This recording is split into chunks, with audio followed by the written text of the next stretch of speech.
I'll tell you about it when it happened in the race, but to be honest with you, it happened even before the race. It happened in the training.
This is a sport in which most people, almost all people, have a high probability of having a bad race for any given race. I'm going to drink a lot of Morton, and I'm probably going to throw up a lot of Morton, because that's what always happens. I'll be there. I wish that I was done with work, but I'm going to have to work more after we get to the hotel. I would like to make the 24-hour team. I think I have a good shot at it.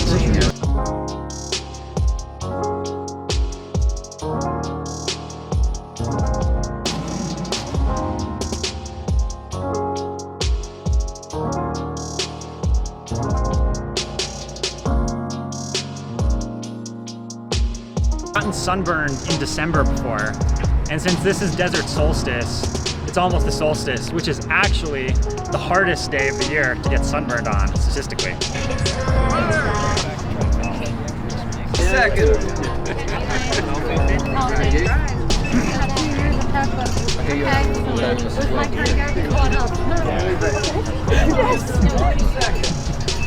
5, 4, 3, 2, 1. Have a great race.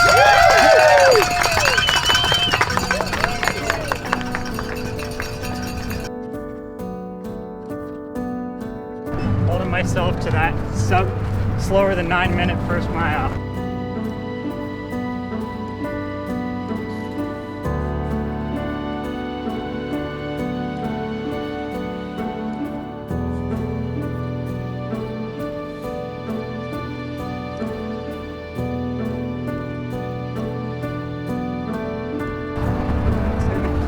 Patrick Reagan, also known as Pagan Pat Reagan, also known as the Peach or the Gunslinger.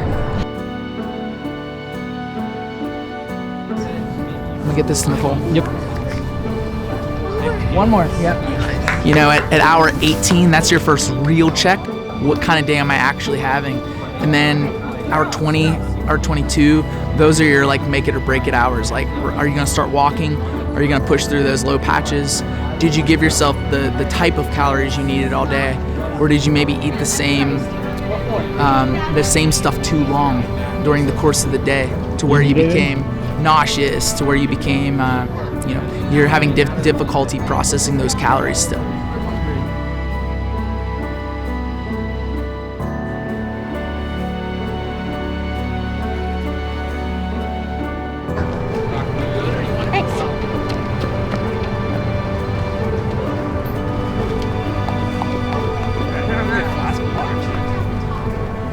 Yeah, thanks. I walked off this track at 18 hours last year. It's just a different medium, man. I admire folks that do multi-day races on this surface. It's so stripped down, you know. It's very different from beautiful scenery on a 100-mile trail race. This is the pure guts of ultra running right here.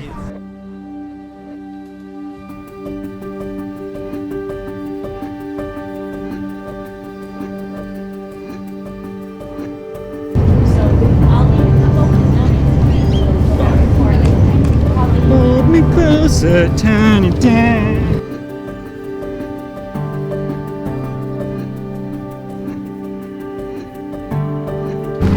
Half a bottle. Half a bottle. Use it.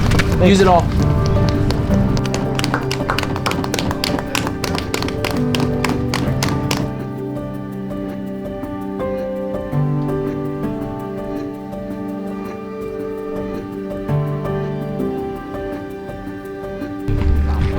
Thanks, guys.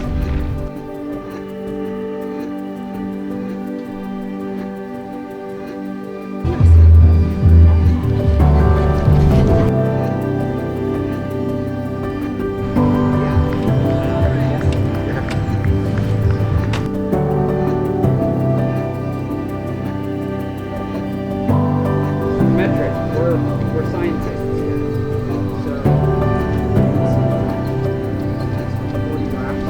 Think according to the board. Believe in yourself. You have this, okay? Woo! 2 more laps, then I need another cigarette. Okay. Marlboro or? Yeah. You like watermelon?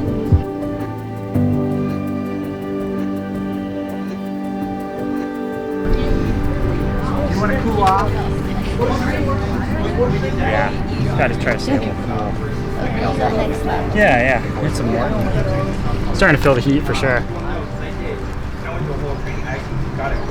Hey, my name's Jake Jackson, also known as the Ultra Trucker, here at Desert Solstice. My first one I ran 2 years ago. I ran 134 miles, and that was kind of my introduction to doing timed races. And just the most recent one I did, I ran for the U.S. team for out in Albi, France, and we were great team effort. Ended up taking home the gold for U.S., so it was awesome.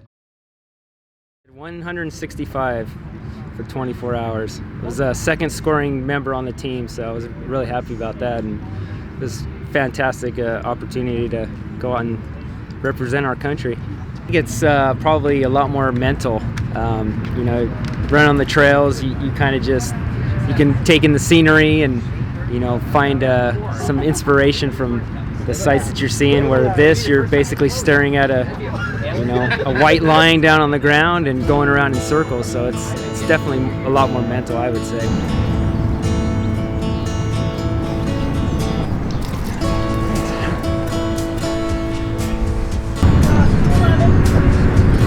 Finally slipped into a consistent pace. Woo, Kyle! That is less.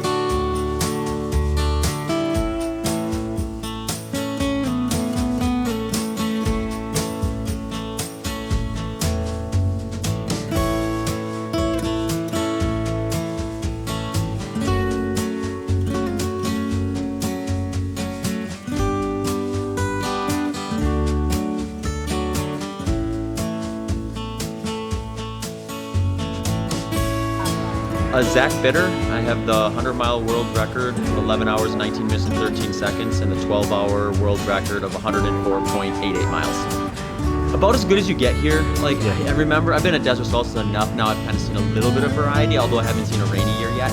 But in 2015, we had an overcast, so that was the best. You didn't have direct sunlight. The forecast had it for only like the high 60s, so it seemed like it was going to be about as good as that year, you know, minus the cloud cover. But it always does get a little warmer down on the track than it does in the rest of the area, I suppose. So I don't know what it ended up getting to, but the heat kind of caught up a little bit with the direct sun in the middle of the day. So just pouring ice water on your head to kind of mitigate some of that was kind of the name of the game. I'd say harder, it's just different. So like when I'm on the trails, or anyone's on the trails, I suppose, I feel like you're kind of trying to live in the moment, so to speak, or enjoy your surroundings and let that kind of distract you from the fact that you're going to be running all day long. Whereas running the track, you know, you've seen everything after one loop. So you're kind of doing everything you can to separate your mind from where you're at, and it's just kind of a different perspective.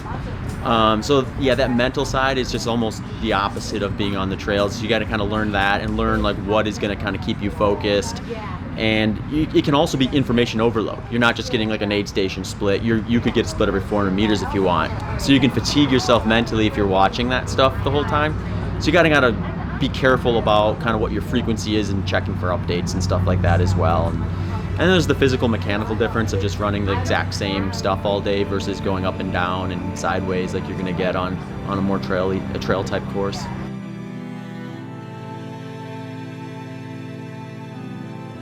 Kind of nauseous, but dude, it's getting pretty hard. It's just so far to go.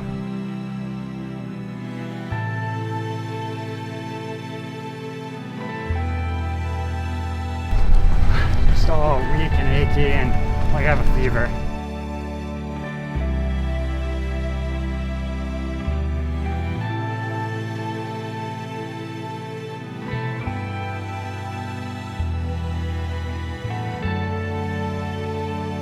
I can't even take a deep breath without my lungs having like a stabbing pain.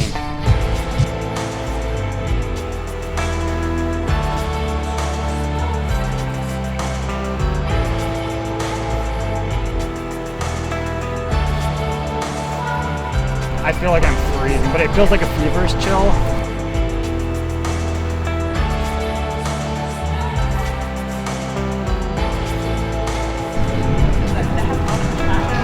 I feel like I puke though.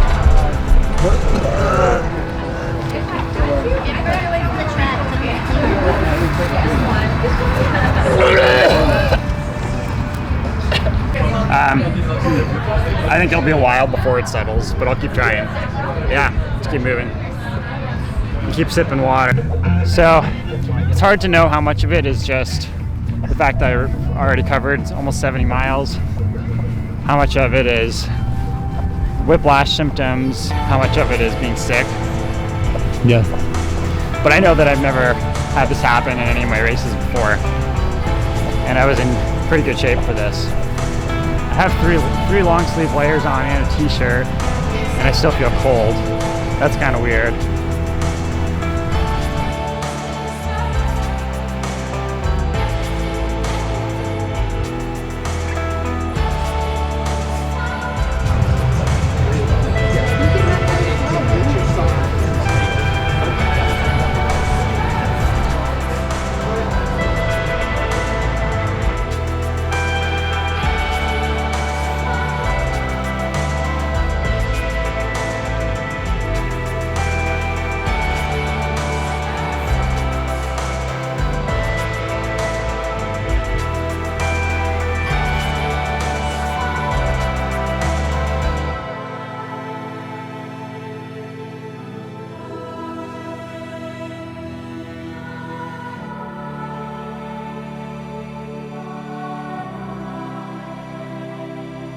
My races, if I keep running hard and breathing hard, I can get enough airflow to keep the nausea at bay while I just sip on calories.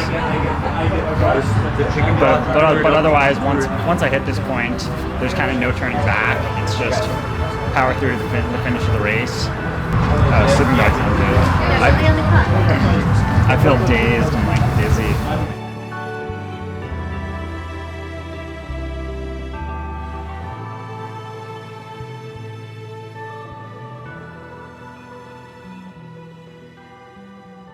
So after I sat down for a while, trying to reset, the adrenaline all wore off and the actual aches and pains and of everything's kind of set in. And the thing that I'm most worried about now is my head. Just, I feel really dazed, like my head is screwed up the way I did the week after the car accident, and that's pretty concerning. It's not something I really want to power through. Not too long before I quit, I was on pace for 160, and a little while before, I'd started slowing down, but a little before that, I was on pace exactly for 165, which is right where I wanted to be. But overall, I feel like this, whatever illness it is that got me to slow down and sit down, maybe it was a blessing in disguise, because once I was able to cool down and have the adrenaline wear off, I realized my whiplash symptoms were being flared up, and that's something I don't want to push through. I want to try again for it, and I learned a lot from this. But it's not normal for me to feel like this.